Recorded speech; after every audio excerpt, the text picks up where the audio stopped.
Hello, friends. Welcome to you on this India's largest learning platform, Unacademy.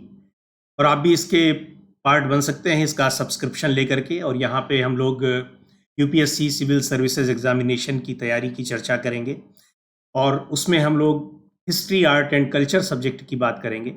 और इससे पहले मैं आपको ये बता दूं कि आप अनअकैडमी के साथ इसका सब्सक्रिप्शन लेकर के इसके साथ हम एक उद्देश्य के साथ जुड़ते हैं कि let's crack UPSC civil services examination. और अनअकैडमी के बारे में आप जानते ही हैं कि अगर इसका सब्सक्रिप्शन आप लेते हैं तो तमाम बेनिफिट्स हैं जो आपको मिलते हैं। डेली लाइव क्लासेस मिलती हैं, टेस्ट्स और क्विजेस के साथ आप जुड़ते हैं, आप अपना परफॉर्मेंस देख पाते हैं कि सैकड़ों हज़ारों स्टूडेंट्स के बीच में आपका खुद का क्या परफॉर्मेंस है। सब्सक्रिप्शन लेने के बाद अनलिमिटेड एक्सेस होती है, जिस भी एजुकेटर से आप पढ़ना चाहें आप उनसे पढ़ सकते हैं। इंडिया के टॉप एजुकेटर्स आपको यहाँ पे इस प्लेटफॉर्म पर मिलेंगे एक साथ एक जगह। और जितने भी टॉपिक्स हैं सबके अलग अलग मॉड्यूल्स हैं, यहाँ पे सबके अलग अलग कोर्सेज डिज़ाइन किए गए हैं, उनके भी जुड़ सकते हैं कि कई तरह के कोर्सेज की आपको टॉपिक को कैसे तैयार कराया जाए बेहतर तरीके से। अलग अलग एजुकेटर्स ने अलग अलग तरीके के कोर्सेज अपने डेवलप कर रखे हैं, उनको उनका बेनिफिट यहाँ से ले सकते हैं। सब्सक्रिप्शन का आपको मालूम है कई तरह के सब्सक्रिप्शन है, जिसमें 6 मंथ्स का है, 12 मंथ्स का है, 40 आप उसको 2 ईयर्स का है, तो कई चीज़ें हैं। एक बात बताऊं आपको कि जब आप सब्सक्रिप्शन लें तो SM123 इस कोड का इस्तेमाल ज़रूर करें, जिससे आपको 10% का बेनिफिट भी मिलता है, डिस्काउंट बेनिफिट मिलता है। एक खास बात यहाँ पर है, यहाँ 2 तरीके के सब्सक्रिप्शन है, एक प्लस है और एक आइकॉनिक है। आइकॉनिक में आपको कुछ एडिशनल फैसिलिटीज़ मिलती हैं। उनमें सबसे ख़ास फैसिलिटी ये है कि आपको एजुकेटर के साथ पर्सनल आप उनके साथ इंटरेक्शन कर सकते हैं। वो पर्सनल आपको टीचिंग देंगे, कोचिंग देंगे।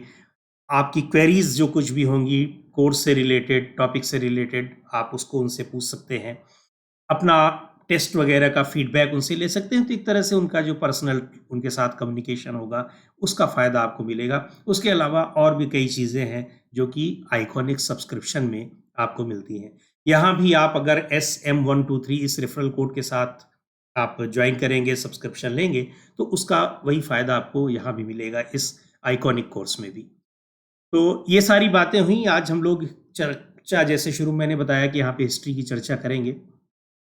हिस्ट्री में हम लोग मॉडर्न हिस्ट्री की बात करते हैं, और जब मॉडर्न हिस्ट्री की बात हम करते हैं तो ये कोई भी टॉपिक हम लेते हैं, खासतौर पे अगर हिस्ट्री का हम टॉपिक लेंगे तो उसमें एक बैकग्राउंड का जिक्र ज़रूर किया जाता है और करना चाहिए, क्योंकि बिना उसके हम कैसे अगले स्टेप्स की, उनके बीच में किस तरह की कॉन्टिन्यूटी है, वो हम नहीं जान पाते हैं। तो जैसे ही हम लोग मॉडर्न हिस्ट्री की बात करेंगे, और मॉडर्न हिस्ट्री की शुरुआत कब से मानी जाती है?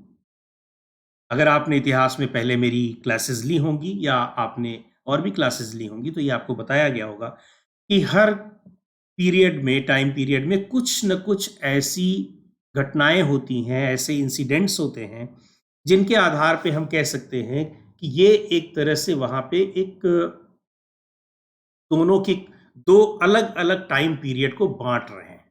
ऐसी घटनाएँ होती हैं।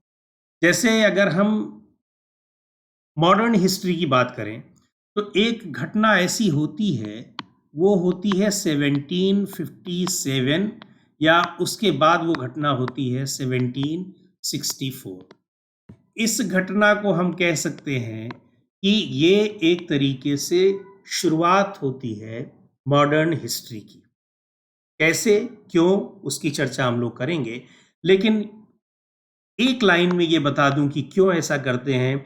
तो ये वही तारीख होती है, वही डेट है, वही ईयर है, जबकि प्रॉपर तरीके से भारत के एक छोटे से हिस्से में, बंगाल, बिहार और उड़ीसा में, रेवेन्यू कलेक्शन का राइट ईस्ट इंडिया कंपनी यानी ब्रिटिश कंपनी प्राप्त कर ली थी। वहां से हम शुरुआत करते हैं कि अब वो, और उसके बाद वो फिर लगातार भारत में आगे ही बढ़ती जाती है। और तो मॉडर्न हिस्ट्री किसकी है? बेसिकली जो ब्रिटिश कॉन्कर है, ब्रिटिश ने जो यहाँ पे किंगडम स्थापित किया, उसके बाद उनका जो पूरा का पूरा शासनकाल रहा वही मॉडर्न हिस्ट्री है। तो ब्रिटिशर्स ने सबसे पहले इसी 1764 में बक्सर के युद्ध के बाद ही यहाँ पे एक तरह से प्रॉपर तरीके से उनका एस्टेब्लिशमेंट होता है एज एन रूलर। तो जब मॉडर्न हिस्ट्री की बात करते हैं हम लोग, इस टाइम पीरियड तक आते आते थोड़ा सा इसके और पहले चलते हैं, बैकग्राउंड की जब हम बात करेंगे तो ये हम देखें कि ये जो पूरी 18th सेंचुरी है, मॉडर्न हिस्ट्री के लिहाज से इसका इंपॉर्टेंस, हिस्ट्री के लिहाज से इसका इंपॉर्टेंस क्या है, कितना है।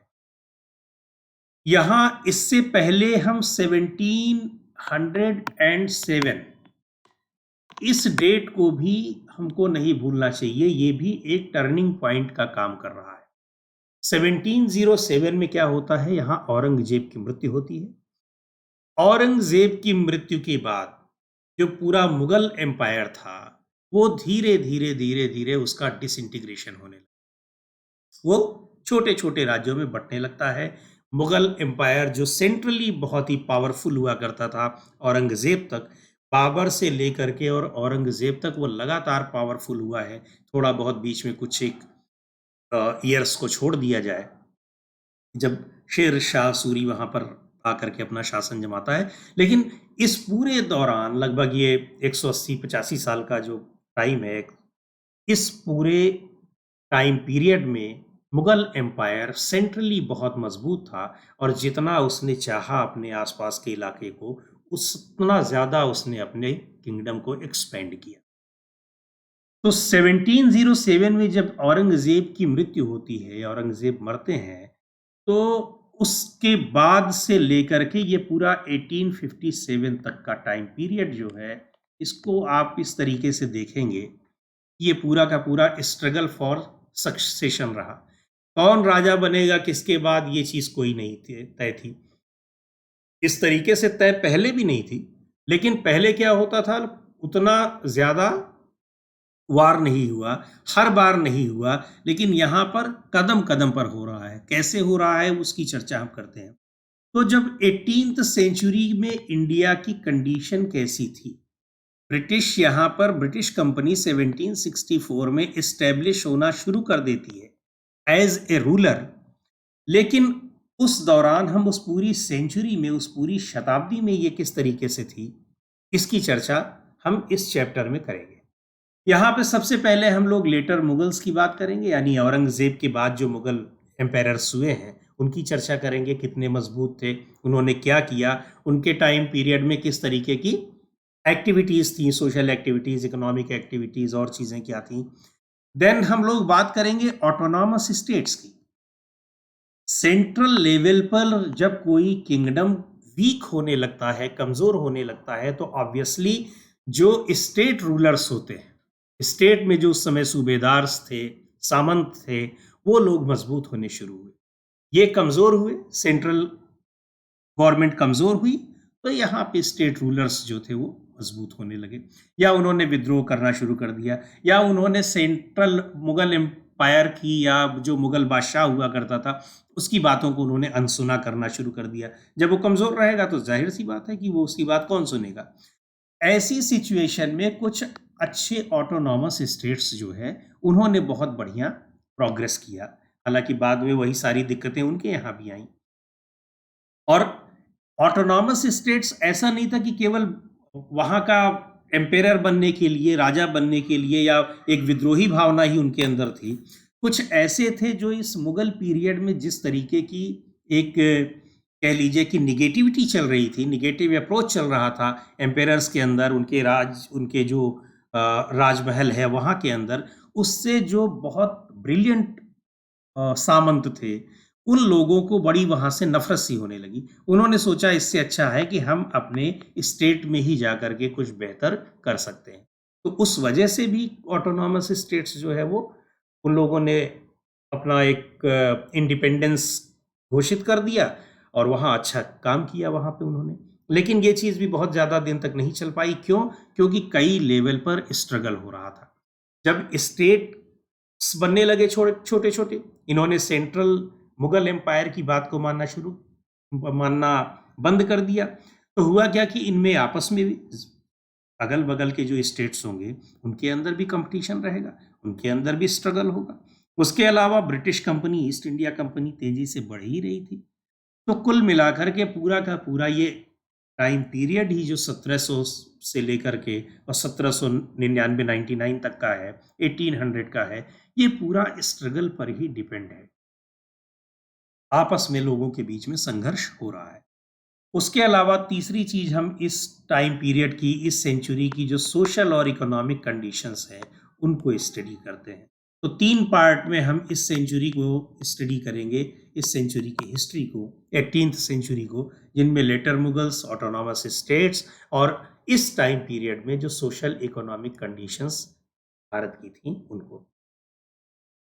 लेटर मुगल्स में जैसा हमने कहा कि औरंगजेब के बाद ही बुरी तरीके से स्ट्रगल फॉर सक्सेशन, वहां उत्तराधिकार के लिए लड़ाइयां शुरू हो गई। हर बार जब एक राजा मर रहा है, दूसरा, या उसके जिंदा रहते ही लोग अपना क्लेम कर रहे हैं, फिर बनने की कोशिश में लगे हुए हैं। एग्जाम्पल आप देखिए कि 1526 में जब बाबर ने मुगल अ, राज्य की स्थापना की यहाँ पर, तब से लेकर के और औरंगजेब की मृत्यु तक केवल 7 शासक रहे, 7 रूलर रहे जिन्होंने शासन किया। इस एक 181 ईयर्स में ओनली 7 रूलर्स। लेकिन 1707 से लेकर के 1857 तक 9 रूलर्स, इस 150 साल के इतिहास में 9 शासकों ने यहां राज्य किया। इन 9 शासकों में भी देखा जाए तो ये 1857 तक तो हम खींच रहे हैं। बेसिकली आप कह सकते हैं कि 1803 तक ही रहा, क्योंकि 1803 में ईस्ट इंडिया कंपनी ने दिल्ली पर, जो जिसको हम कह सकते हैं कि मुगल एम्पायर था, उस पर एक तरीके से कब्जा कर लिया था, उसको अपने कंट्रोल में ले लिया था। तो इस 100 साल के भीतर यहाँ पे 9 रूलर्स आते हैं, वो शासन करते हैं। कौन कौन से हैं, इनके टाइम पीरियड में क्या किस तरह की हिस्टोरिकल घटनाएं घटी हैं, क्या खूबियां रही हैं, क्या दिक्कतें रही हैं, इनके बारे में कई सारे क्वेश्चंस आते हैं प्रिलिमिनरी एग्जामिनेशन में, अक्सर आते हैं। उनमें बहादुर शाह जफर, सॉरी माफ कीजिएगा, औरंगजेब के बाद उसके जो 3 बेटे थे, तीनों बेटों में लड़ाई हुई, और लड़ाई के बाद ये मोहम्मद मुअज्जम नाम का उनका जो बड़ा बेटा था, जिसकी उम्र उस समय 65 ईयर्स थी, उसको सफलता मिलती है मुगल बादशाह बनने में।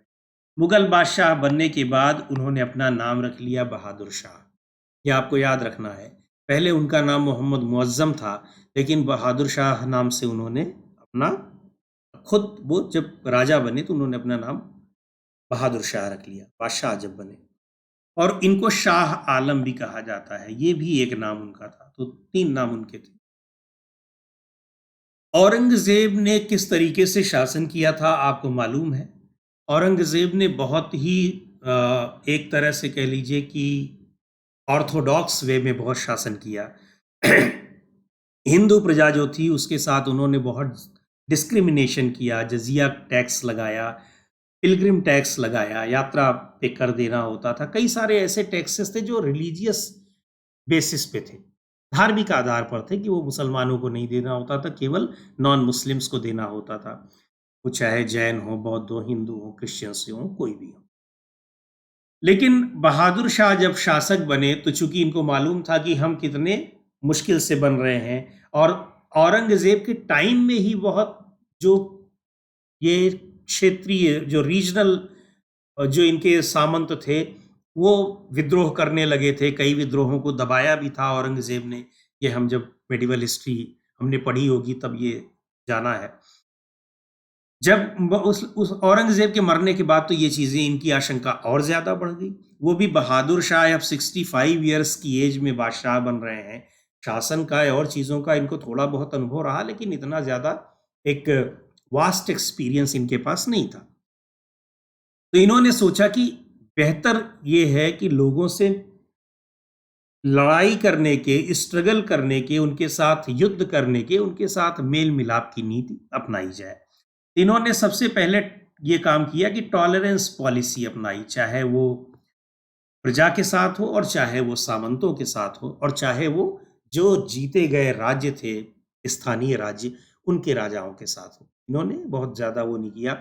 हालाँकि इनके समय के जो कुछ राजा थे, खासतौर पे राजपूत राजाओं के साथ और मराठों के साथ तो लंबा संघर्ष हुआ था औरंगज़ेब का। राजपूतों के साथ उसके पहले भी संघर्ष हुआ था मुगल शासकों का।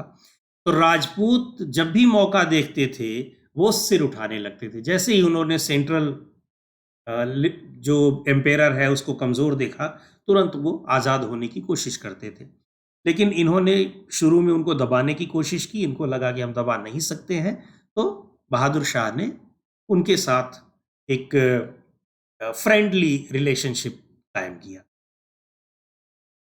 तो फ्रेंडली रिलेशनशिप ये इन लोगों के साथ करते हैं। राजपूतों में जो उस वक्त अगर देखा जाए तो इनके लिए जो मेन खतरा थे मुगल बादशाहों के लिए, उस समय एक राजपूत थे, मराठा थे और सिख थे, जो औरंगजेब के समय तक गुरु गोविंद सिंह रहे। उसके बाद बंदा बहादुर ने उसका लीड किया।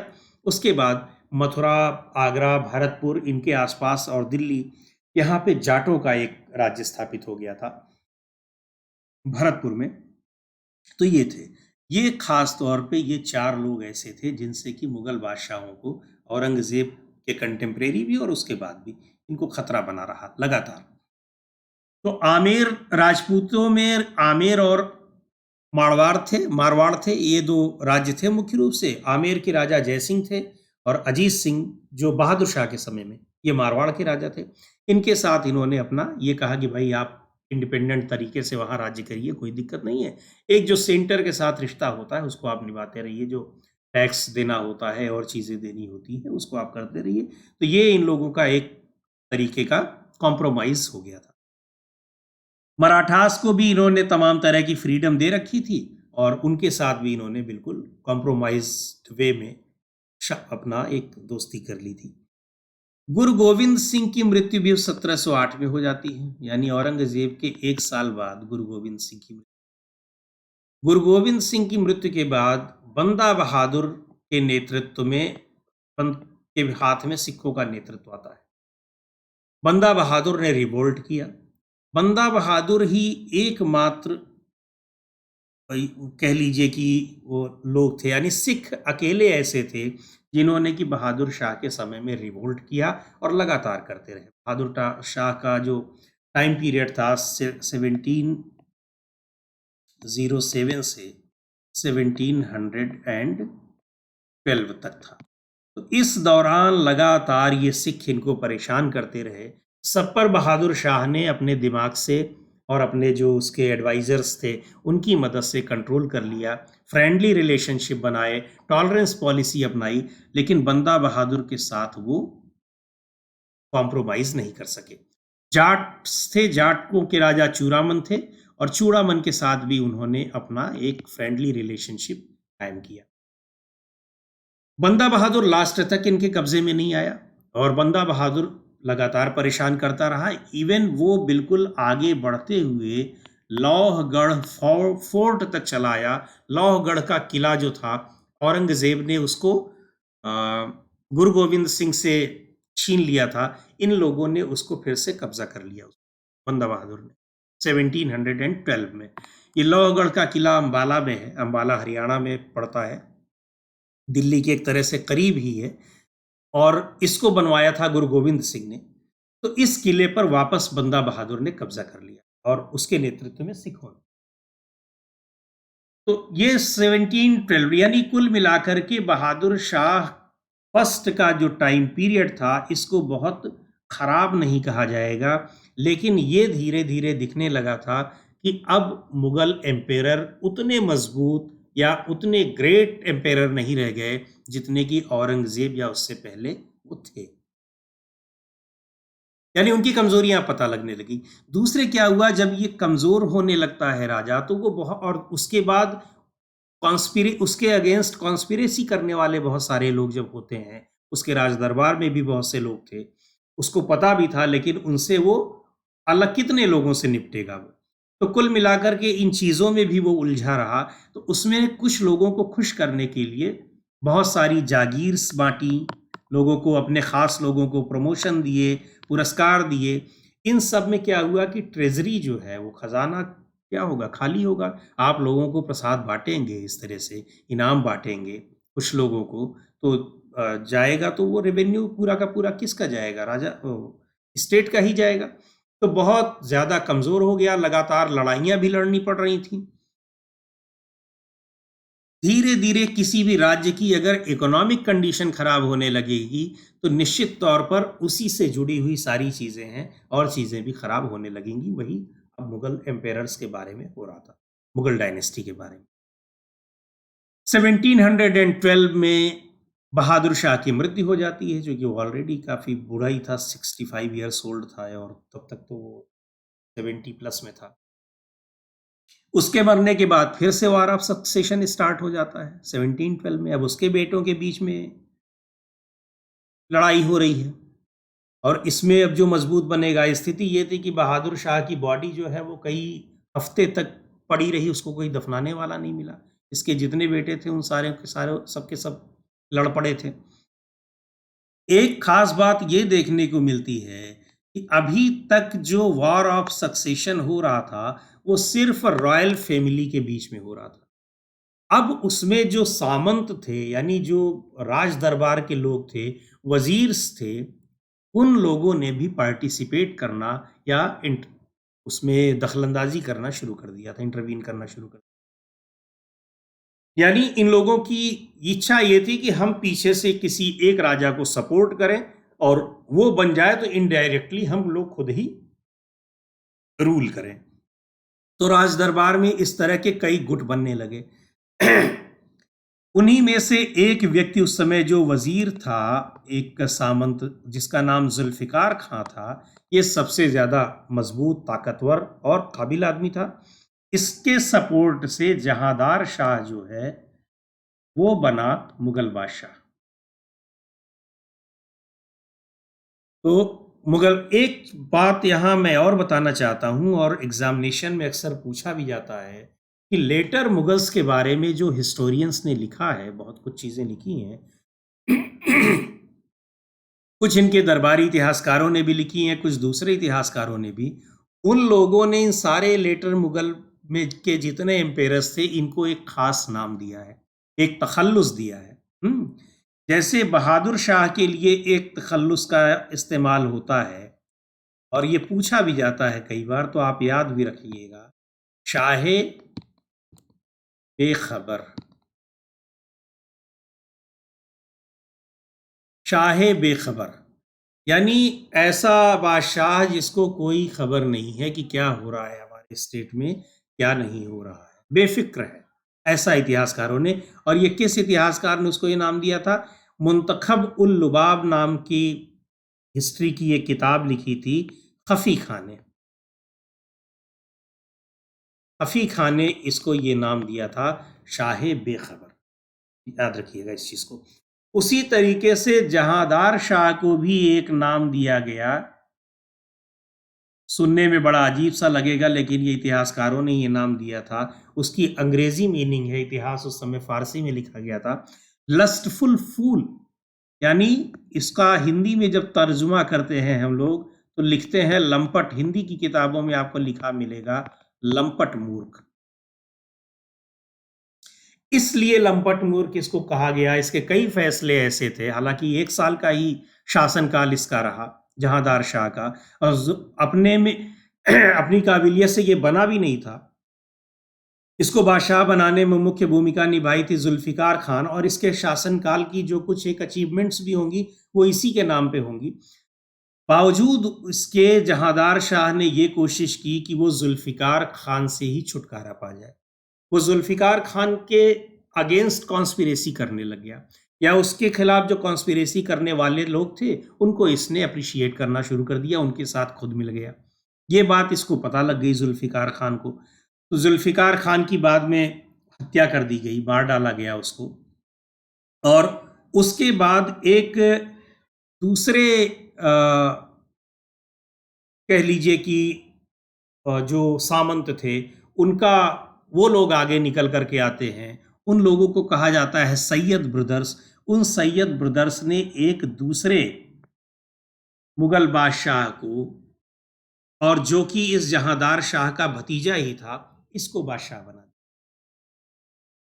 अब देखिए यहां पे जो ये फर्रुख सियर है, इसने जहांदार शाह को हराया इनकी सहायता से, अब्दुल्ला खान और हुसैन अली खान की सहायता से, जिनको क्या कहा जाता था, सैयद ब्रदर्स कहे जाते थे। ये दोनों सगे भाई थे और आज के उत्तर प्रदेश के यानी सहारनपुर, मेरठ आसपास के ये रहने वाले थे। इन दोनों भाइयों ने, ये काफी मजबूत स्थिति में थे, ये सामंत थे मुगल बादशाह में, औरंगजेब के टाइम से ही काफी मजबूत थे। इन लोगों ने क्या किया कि जहांदार शाह का किसी काम का शासन नहीं था, बहुत ही बेकार किस्म का आदमी था, शराब और शवाब में डूबा रहता था। जुल्फिकार खान की मदद से इसने ये बादशाह बना था, बावजूद इसके जुल्फिकार खान के विरुद्ध षड्यंत्र करता रहता था। तो इसकी जो इमेज थी बहुत ही एज अ मुगल एम्पेयर बहुत ही खराब थी। इस तरह के मुगल एम्पेयर्स तब तक नहीं हुए थे, तो लोगों में जो एक ऑरा बना हुआ था मुगल एम्पेयर का, वो धीरे धीरे वो धूमिल पड़ रहा था। और ये शासक लोगों की निगाह में भी बहुत एक विलेन टाइप के बनते जा रहे थे, इनकी छवि बड़ी खराब होती जा रही थी। तो अब्दुल्ला खान और हुसैन अली खान, ये दोनों सगे भाई थे, जिनको सैयद ब्रदर्स कहा जाता है इतिहास में, किंग मेकर्स भी कहा जाता है, क्योंकि इन्होंने अपने जो ये इनका 3-4 साल का इतिहास था, इसमें इन लोगों ने कई राजा बनाए और कई को हटाया।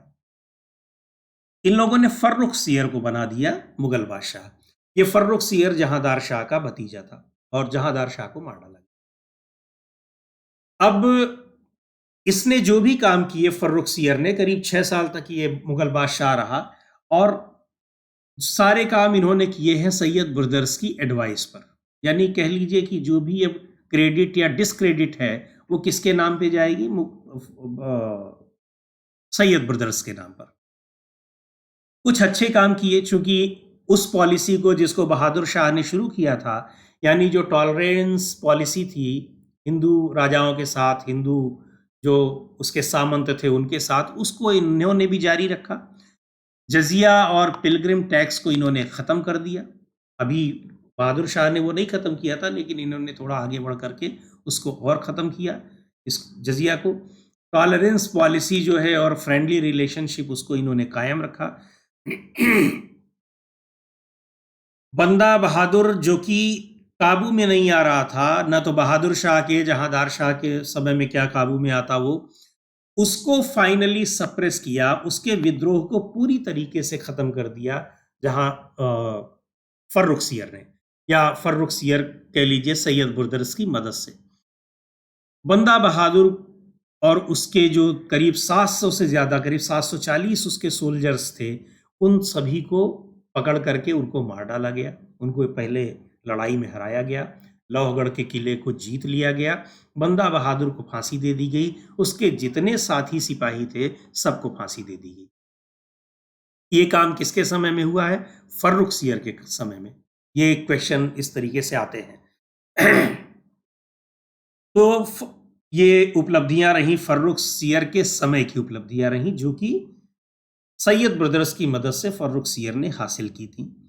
लेकिन फर्रुख सियर में भी वही कमजोरियां थी जो जहांदार शाह में थी। शराब शबाब में तो लेटर मुगल्स में लगभग सारे के सारे शासक डूबे हुए थे, कुछ कम कुछ ज्यादा। एक कहावत प्रचलित हो गई थी कि उस दौर में इतना गंगा में पानी, गंगा यमुना में पानी नहीं बहा होगा जितनी मुगल शासकों के किले के अंदर शराब बही होगी। कहावत है, एक मुहावरा चल गया था। तो और इन लोगों के, जब हम मुगल डायनेस्टी के, जब हम डिक्लाइन ऑफ मुगल डायनेस्टी पढ़ते हैं, तो उसकी एक बहुत बड़ी वजह भी ये है। ये नैतिक रूप से ये इतने कमज़ोर थे ये मुगल बादशाह औरंगज़ेब के बाद वाले, कि बहुत ज़्यादा कोई डिसीजन नहीं ले सकते थे, अपने एडवाइज़र्स पर पूरी तरह डिपेंडेंट थे, खुद के अंदर किसी तरह की कैपेसिटी नहीं थी, कॉम्पिटेंट नहीं थे, और नैतिक रूप से भी बहुत निचले स्तर पर ये इनका रवैया रहा करता था। बहरहाल इनको भी, फर्रुख सियर को भी एक नाम दिया गया, इतिहासकारों ने दिया, और इंग्लिश में इसको कहते हैं डिस्गस्टिंग कवर्ड, और हिंदी में कहते हैं उसको घृणित कायर। इसलिए कहते हैं, इसलिए कहा होगा इतिहासकारों ने कि इसने भी, फर्रुख सियर ने भी ये छटपटाने लगा कि अब मैं सैयद ब्रदर्स के चंगुल में जो हूँ। बेसिकली ये एज ए पपेट ही काम कर रहा था, एक कठपुतली की तरह से। जो उन लोग जो कहते हैं, जिसको कहते हैं अपॉइंट कर दो उसको अपॉइंट करता, जिसको कहते हैं बेदखल कर दो उसको बेदखल करता, जिसको कहते हैं कि ये काम कर दो वो वही काम करता। लेकिन एक बादशाह की गद्दी पे बैठने के बाद उसको भी ये लगा होगा कि मुझे इसके चंगुल से छुटकारा पाना चाहिए। कुछ लोग ऐसे थे जो उसको भड़का भी रहे थे, कह रहे थे कि आप सब छुटकारा पाओ, हम आपकी मदद करेंगे। चूंकि मैंने बताया कि वहाँ पूरे मुगल राज महल में जो उनकी अपनी कैबिनेट थी उसमें कई सारे गुट बने हुए थे। तो वहाँ आपस में ये कंपटीशन चलता रहता था, ये प्रतिद्वंद्विता चलती रहती थी।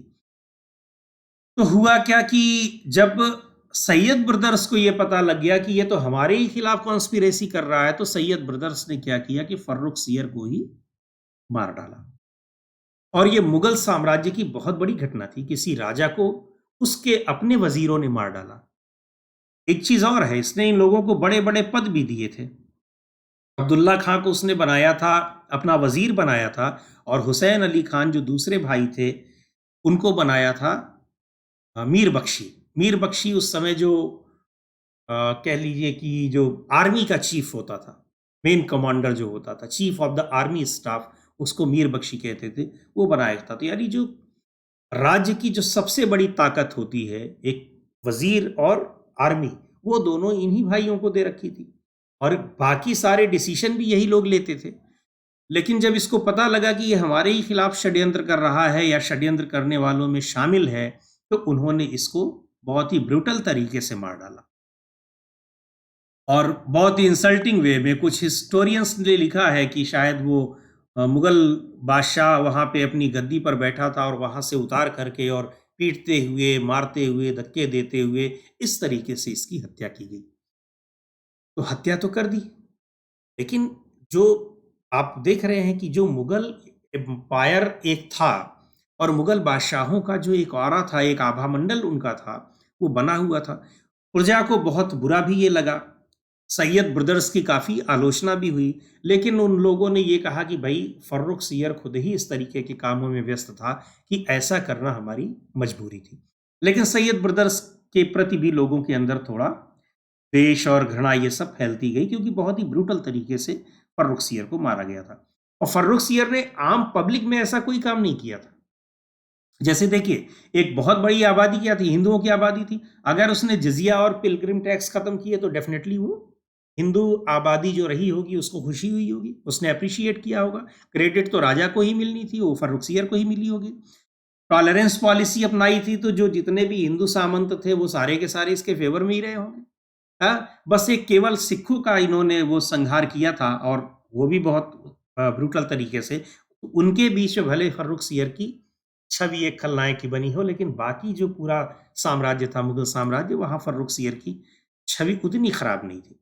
As a man, as an emperor उसकी छवि ऐसी थी, उसकी अपनी पर्सनल लाइफ कैसी थी इसको लेकर के भले ही छवियां कैसी भी रही हो। दूसरी एक चीज और है, हिस्टोरियंस ने ये छवि हमको आज पता लग रही है, हो सकता है तब की पब्लिक में, आम पब्लिक में ये बात ना रही हो, क्योंकि बाद के इतिहासकारों ने जैसी छवि उसकी गढ़ी वही लोगों को पता लगी।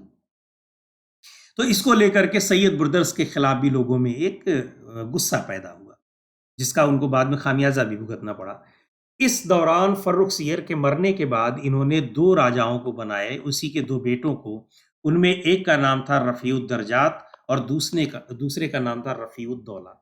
एक ही साल के भीतर ये तीन राजाओं की मृत्यु होती है। फर्रुख सियर को तो मार डाला गया, ये दोनों अपने उन्हीं कृत्यों की वजह से ये मर गए। ज़्यादा शराब पी, अफीम खाई, इस तरह के काम इन्होंने किए, शराब और शबाब। तो उस चक्कर में ये दोनों थोड़े थोड़े दिन के लिए बने और अपनी मौत ये मर गए। 1719 में मोहम्मद शाह बनते हैं मुगल बादशाह, और इनको भी बनाता है कौन? सैयद ब्रदर्स बनाते हैं। और इनका टाइम पीरियड थोड़ा सा लंबा है, करीब 30 साल का है। 1719 से लेकर के 1714 तक ये मुगल बादशाह रहते हैं। जब ये मुगल बादशाह बने तो उस समय इनकी एज सिर्फ 18 ईयर्स ओल्ड। बहुत कम उम्र में ये बादशाह बन गए थे और इन्होंने भी यही काम किया। इनके समय में भी ये भी जैसे ही मुगल बादशाह बने, तमाम वो बुराइयां जो इनसे पहले वालों में थी, इन लोगों में रफ़ीउद्दर्जात, रफ़ीउद्दौला, फर्रुख सियर, जहांदार शाह, वो बुराइयां इनमें भी जम करके थी और इसीलिए हिस्टोरियंस ने, इतिहासकारों ने इनका उपनाम ही रंगीला रख दिया। जैसे इनका नाम, उपनाम ये है तखल्लुस, मोहम्मद शाह का नाम रख दिया गया रंगीला। 1720 में इन्होंने कुछ दूसरे जो सामंत थे मुगल दरबार के, उनके साथ मिलकर के इन्होंने सैयद ब्रदर्स का अंत कर दिया। दोनों भाइयों की इन्होंने हत्या करवा दी और उसके बाद फिर ये दूसरे जो वजीर लोग थे, दूसरे सामंत थे, उनके प्रभाव में आ गए। लंबा शासनकाल इनका रहा तो जाहिर सी बात है कि कई इंपॉर्टेंट घटनाएं भी, जो हिस्टोरिकल इवेंट्स हैं, वो भी इनके काल में घटित हुए। उनको आप ध्यान रखे रहिएगा क्योंकि कई चीजें पूछी जाती हैं कि ये किस मुगल एम्पायर के समय की है, तो वो आपको याद रखना पड़ेगा। सैयद ब्रदर्स का अंत कब होता है? वो भी मोहम्मद शाह के समय में होता है। सबसे खास बात इनके शासनकाल की ये रही कि मुगल साम्राज्य से जो उसके 3 जो सीमावर्ती राज्य थे और महत्वपूर्ण राज्य थे, बहुत बड़े राज्य थे, वो अलग हो गए। उन्होंने मुगल साम्राज्य से अलग होने की, यानी दे इंडिपेंडेंट हो गए वो। उन्होंने उसकी घोषणा कर दी कि अब हम स्वतंत्र हो गए। हालांकि वो एज एन इंडिपेंडेंट स्टेट पहले से ही काम करने लगे थे, लेकिन दे अनाउंस्ड कंप्लीटली फॉर इंडिपेंडेंस और ऑफिशियली उन्होंने अनाउंस कर दिया इंडिपेंडेंस का। मुगल साम्राज्य से वो पूरी तरीके से अलग हो गए, किसी तरह की उनकी दखलंदाजी वहां पे नहीं रह गई। उनमें पहला नंबर है दक्कन, यानी जो दक्षिण भारत में पड़ता है, सेंट्रल इंडिया, और जो एक अपना कोर साउथ है, जो बहुत ही उनके बीच का जो पूरा इलाका पड़ता है, जिसको आज की स्थिति में हम कह सकते हैं आंध्र प्रदेश का इलाका, उसको दक्कन कहते हैं। तो ये दक्कन का में प्रांत जो था, उस समय दक्कन प्रांत ही था, वो आज़ाद हो गया। पहले ही से ही शुरू हो रहा था, लेकिन 1724 में पूरी तरीके से वो आज़ाद हो गया। आज़ाद करने वाले व्यक्ति का नाम था चिनकिलिच खां, जिसको निज़ामुल मुल्क भी कहा जाता है। निज़ामुल मुल्क की पदवी दी हुई थी और ये निज़ामुल मुल्क ही मोहम्मद शाह रंगीला के सबसे प्रिय और सबसे काबिल उस समय के ये इनके सामंत थे। औरंगजेब के टाइम पे भी थे और यहाँ भी थे।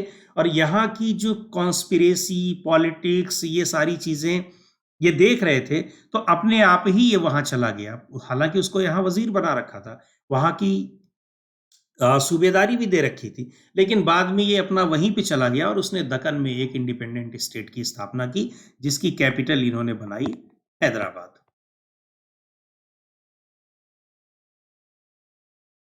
दूसरा, बंगाल ने भी खुद को आज़ाद कर दिया। मुर्शीद कुली खां वहाँ के सूबेदार थे, तो मुर्शीद कुली खां के समय से ही बंगाल लगभग आज़ाद हो गया था, लेकिन बाद में फिर अली वर्दी खान ने उसको पूरी तरीके से आज़ाद कर दिया।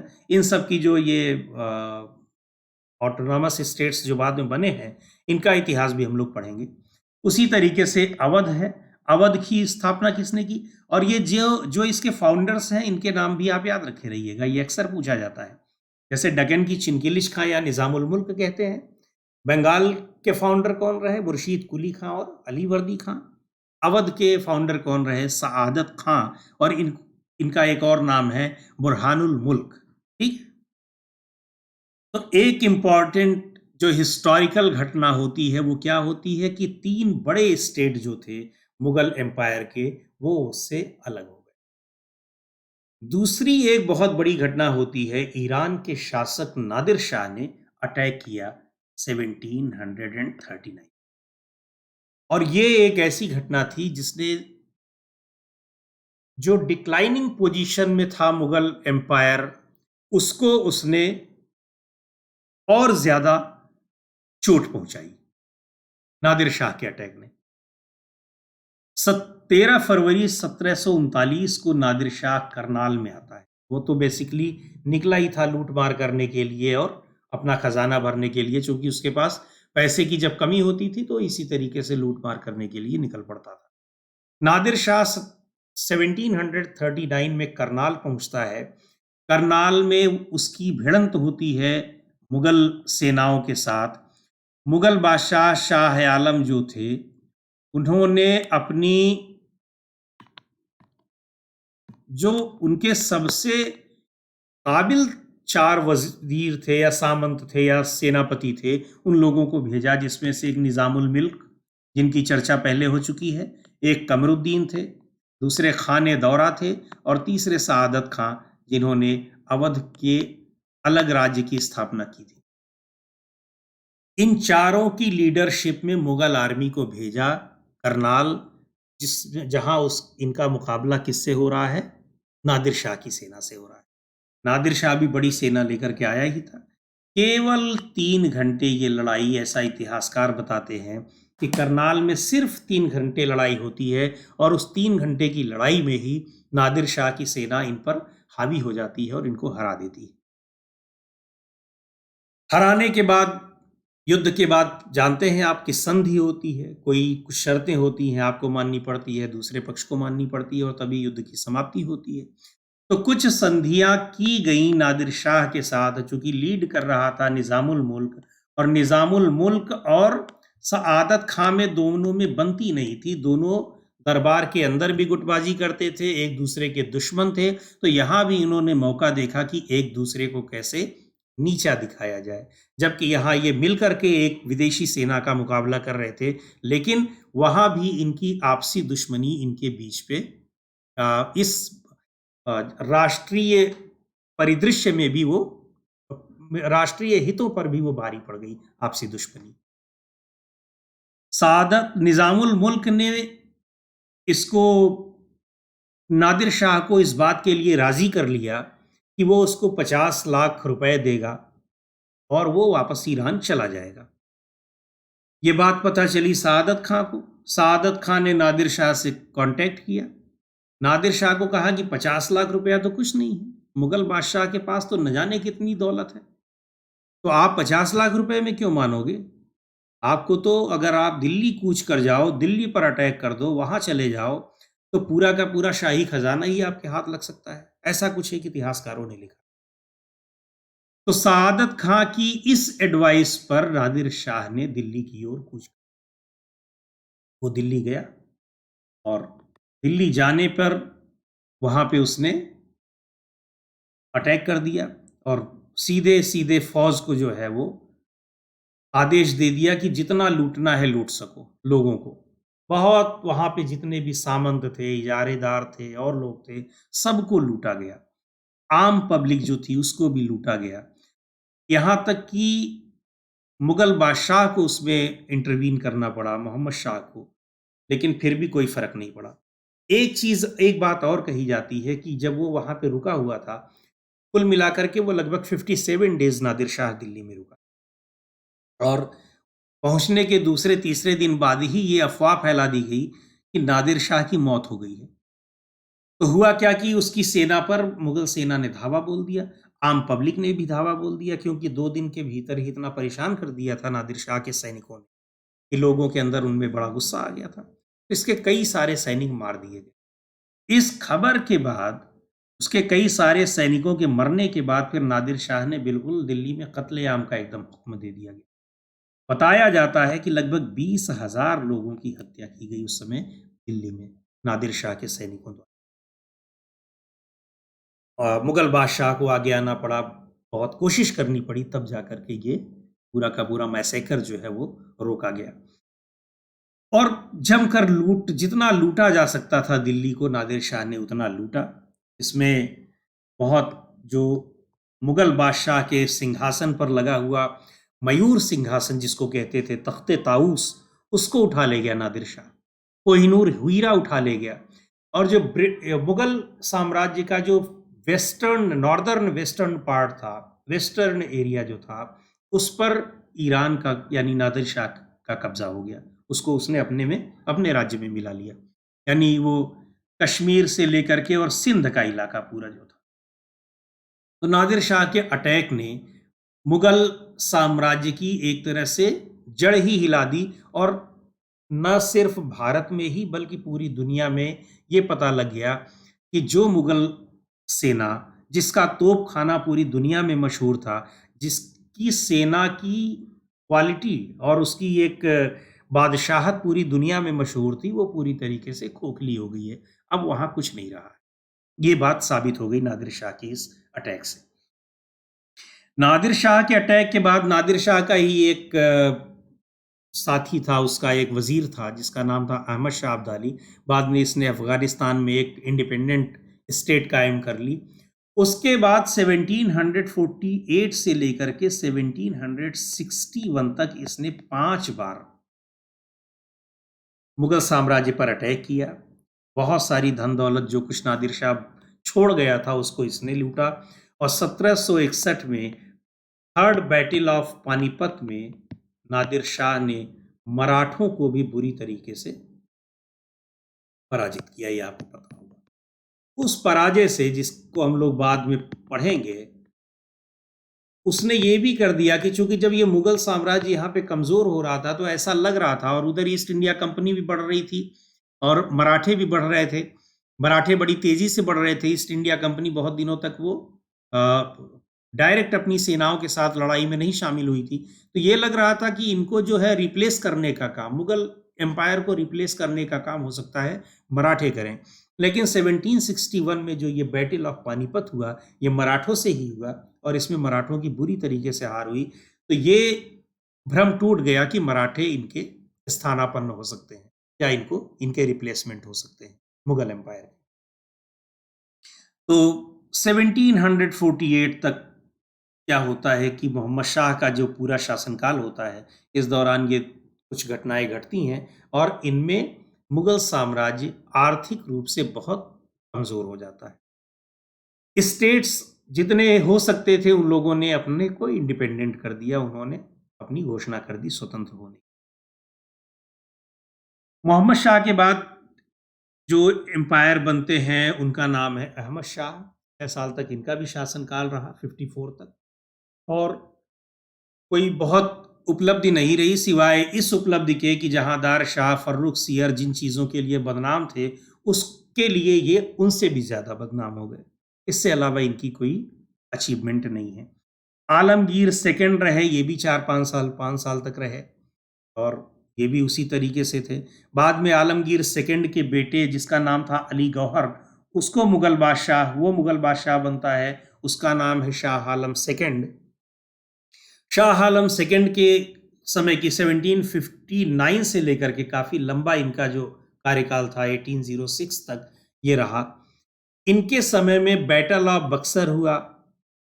बैटल ऑफ बक्सर 1764 में हुआ, आप जानते हैं, और इसी लड़ाई ने, जो मैंने आपको शुरुआत में बताया था, इसी लड़ाई ने ये तय कर दिया था कि अब मुगल एम्पायर का रिप्लेसमेंट क्या होगा, ईस्ट इंडिया कंपनी या ब्रिटिश सेना या ब्रिटिश एम्पायर जो होगा उसका रिप्लेसमेंट होगा, ये तय हो गया था।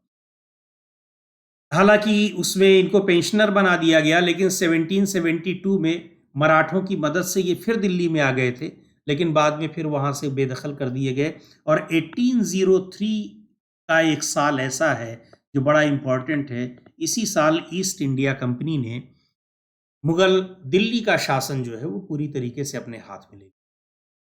मुगल बादशाह बने हुए थे, लेकिन जिस तरीके से ये अभी तक पपेट बने हुए थे कुछ वजीरों के या कुछ जो ऑटोनॉमस स्टेट्स थे उनके, बाद में मराठों के, 1803 में अब ये किसके पपेट बन गए, किसकी कठपुतली हो गए, ये पूरी तरीके से हो गए डिपेंडेंट अंग्रेजों के, ईस्ट इंडिया कंपनी के।